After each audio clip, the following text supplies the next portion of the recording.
वाराणसी यानी बनारस, और इसको पुराने नाम काशी से भी जाना जाता है। ये पूर्वी उत्तर प्रदेश में अर्धचंद्राकार गंगा के किनारे बसा हुआ एक शहर है।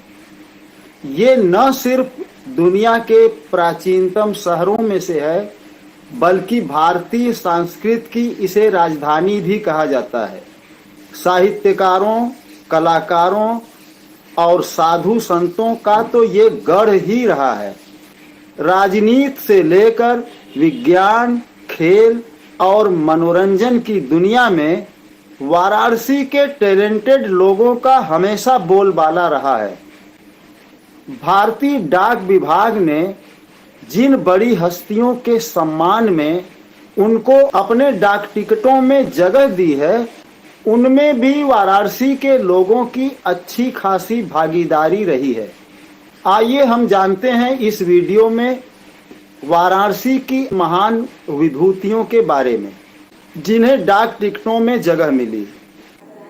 आप चैनल पर बने रहिए, मैं अभी आता हूँ।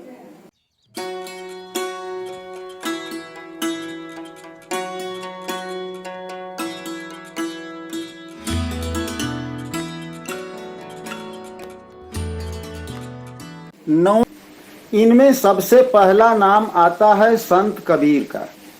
ये देश के एक महान सूफी संत थे। 1398 में जन्मे कबीर का 1518 ईस्वी में देहांत हुआ था। कबीर में सत्य कहने का अपार धैर्य था और इसके परिणाम सहन की हिम्मत। कबीर के पद इसी वजह से थोड़ा अलग तरह के हुए हैं। वे कई रूढ़ियों के बंधन तोड़ते हैं। वे हिंदी साहित्य की श्रेष्ठतम विभूति में से थे। दूसरे नंबर पर हैं संत रविदास।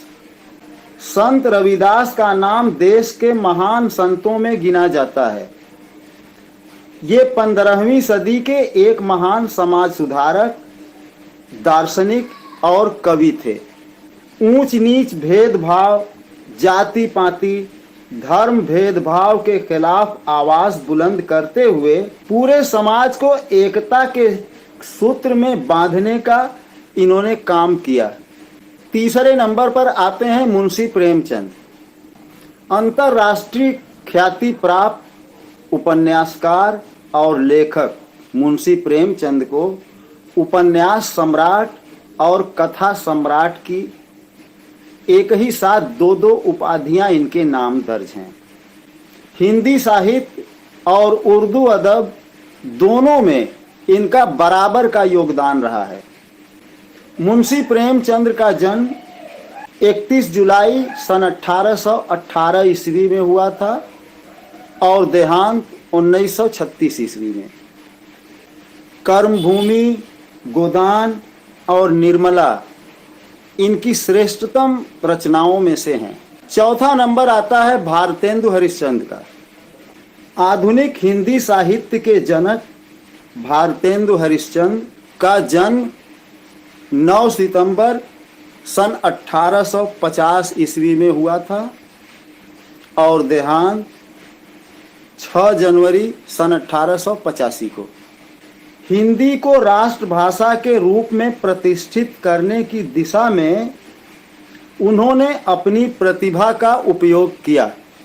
पत्रकारिता के साथ साथ नाटक, काव्य, अनुवाद और लेख विधाओं पर काम किया था। अंधेर नगरी इनकी बहुत प्रसिद्ध नाट्य रचना है। 5वां नंबर आता है जयशंकर प्रसाद का। 30 जनवरी सन 1889 में जन्मे जयशंकर प्रसाद का देहांत सन 1937 ईस्वी में हुआ था। कामायनी और प्रेम पथिक इनकी मशहूर रचनाएं हैं।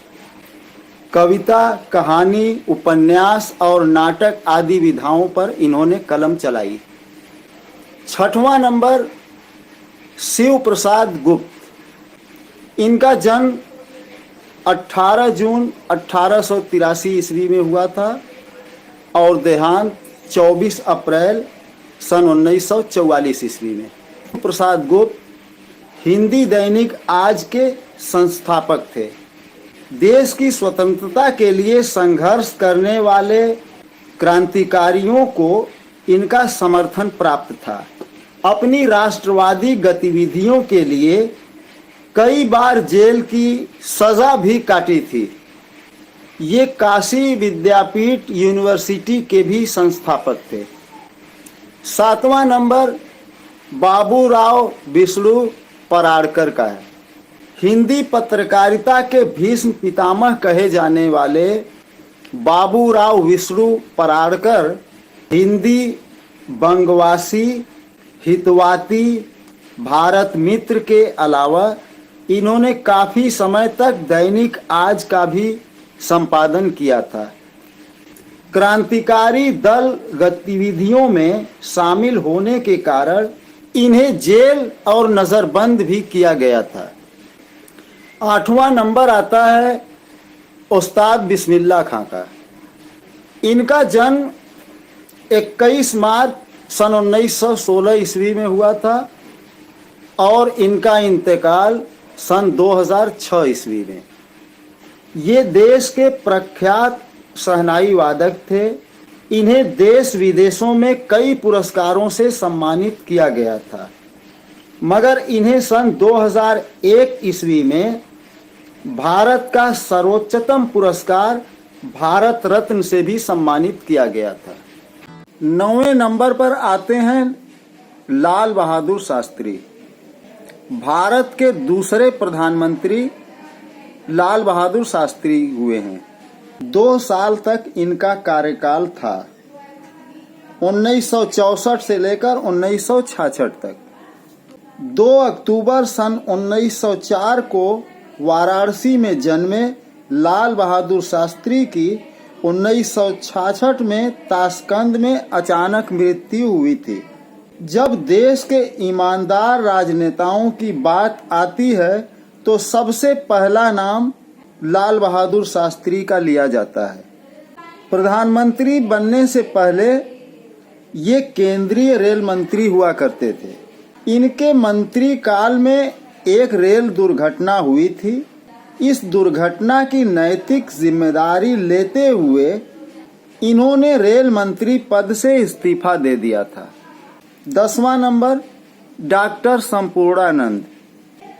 1891 ईस्वी में वाराणसी में इनका जन्म हुआ था और मृत्यु सन 1969 में।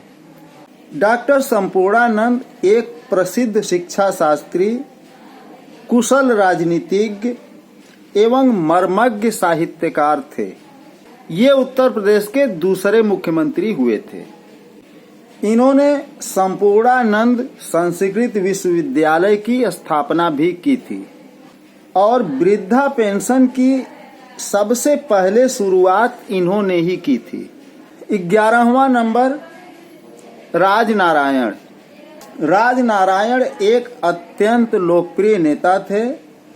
इन्होंने सन 1977 में प्रधानमंत्री श्रीमती इंदिरा गांधी को रायबरेली से चुनाव हराया था। 1917 में वाराणसी में इनका जन्म हुआ था और मृत्यु 1986 में। 12वां नंबर लच्छू महाराज।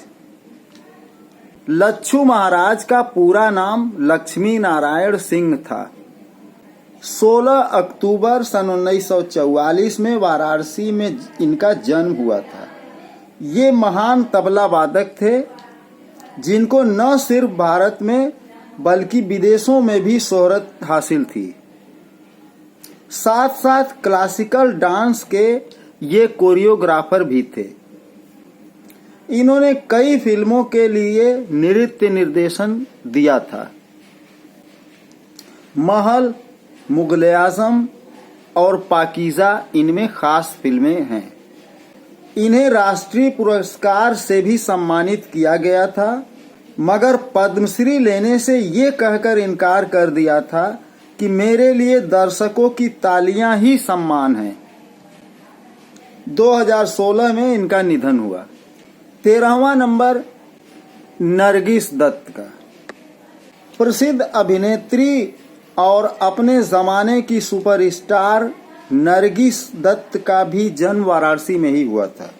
मेला, अंदाज, बाबुल, बरसात, आवारा और मदर इंडिया इनकी यादगार फिल्मों में से हैं।